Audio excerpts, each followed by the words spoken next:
Please be quiet and courteous to others and silence your cell phones now.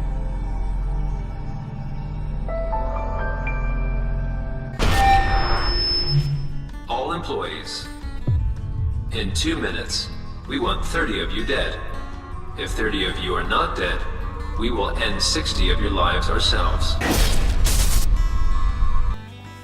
So what happens when you take Suicide Squad, Saw, The Panic Room, and The Office and mix them all together?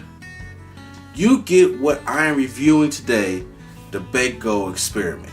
What's going on YouTube? Since I see the place to be, channel to Mr. A&D, and obviously I'm having a hard day at work because today we're going to review the new film that came out this weekend, the Belko Experiment. Now, for those of you out there, please, Beauty and the Beast review is coming. We did not get a chance to go see Beauty and the Beast because tickets sold out. But there's a movie that I said, why waste movie time when I'm already here? Let's check out the Belko Experiment. This came out this weekend, and I have to say something right now. This movie intrigued me.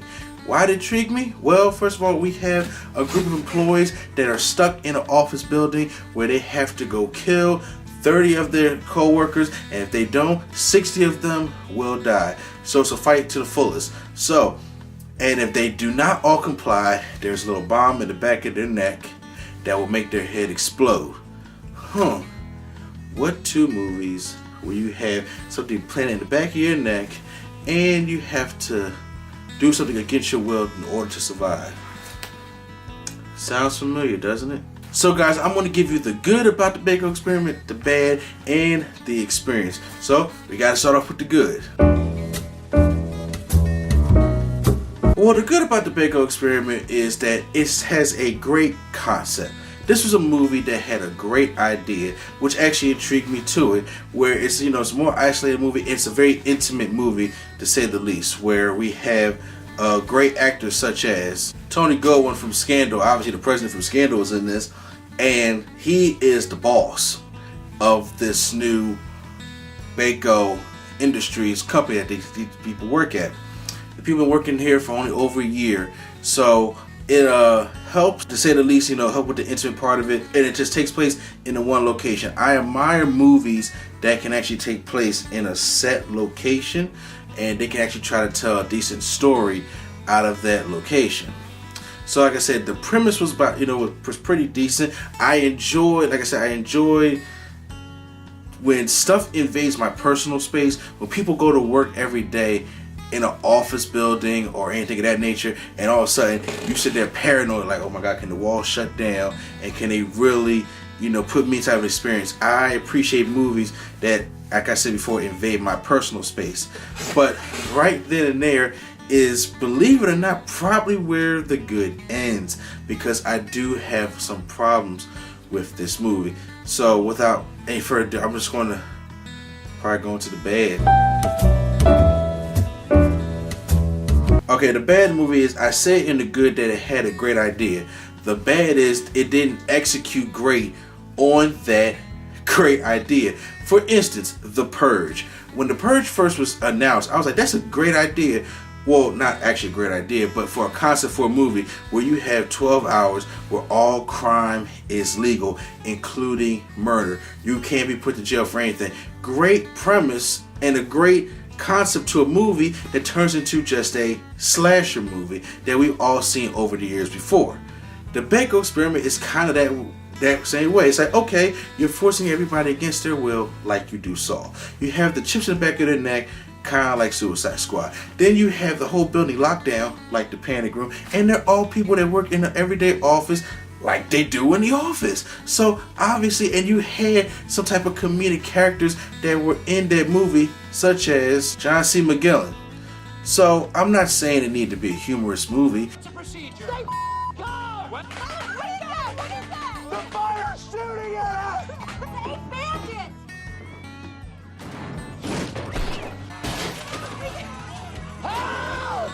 But I felt as though that it had a lack of creativity in the movie per se, because there were nothing special about the deaths, and there was nothing really special about how they died in the planet. Of course, you had the rifts between, you had one side that was saying, okay, we got to kill some of these people. You had the other side say that there should be no deaths. We got to think of another way how to get out of here and how to work together. Okay, that concept is great, but it sounds like I'm ranting and complaining, but the people that was in the office and the deaths were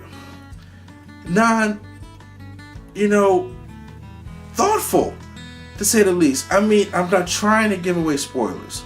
I'm not really trying to give away spoilers, but the way that they have some people die in the movie, I was just kind of like, well, really? That's the kind of way we're going to go for? We're just going to do it just like that? It almost ends now? Kind of atmosphere. And then there's a turn switch that happens in the movie that goes on to, in my personal opinion, a very flat ending from a concept that had such a great idea. And I'm looking at it like, okay, well, like I said, I can't talk about the villain too much or who's behind it because I give away spoilers, but like I said, it was just very anticlimactic, and on top of it, they tried to make a type of twist at the end indicating there's going to be a second movie, but to me the twist was like kind of pointless. To me, it kind of null and voids the whole movie, to be honest with you. But I mean, like I said, I can't give away too many spoilers about it, but that's how I feel about it. But let me tell you about the experience. So the experience was just probably just simple as ever. We were just in the movie theater and just basically sitting and watching it. There was really no thrills. There was nothing really, like when I first was watching it, I felt as though like, okay, it's starting to pick up a little bit of pace. I'm curious to see what people are going to do. But then after a while, just seeing the bickering and seeing like the mild violence and seeing some of that, it is gory. I mean, it does have blood. It does have, that kind of, slasher porn, as they may call it. But there was not that many characters. There wasn't that many people that I was intimate or invested into. When they died, I cared. So at the end of the day, I want to have to give the Belko experiment a D+. It was a great concept going in there, and I really felt as though that it did not capitalize on the idea that it had, and it tried to do a twist that actually, in my opinion, null and voided the whole movie in the first place. So I don't know. But you guys should go check out, if you check out the Belko experiment, let me know how you guys think about it in the comments down below. I probably had to see it again, maybe to get a better understanding of it, but this is just the first time me seeing it. So like, comment, and share. Make sure you hit the subscribe button for my Beauty and the Beast review that should be coming up. And if you want to check out all the other movie experience reviews that I have done, make sure you guys check that out as well. So once again, this is NC and Place to Be, John Insanity, and I'll see you at the movies.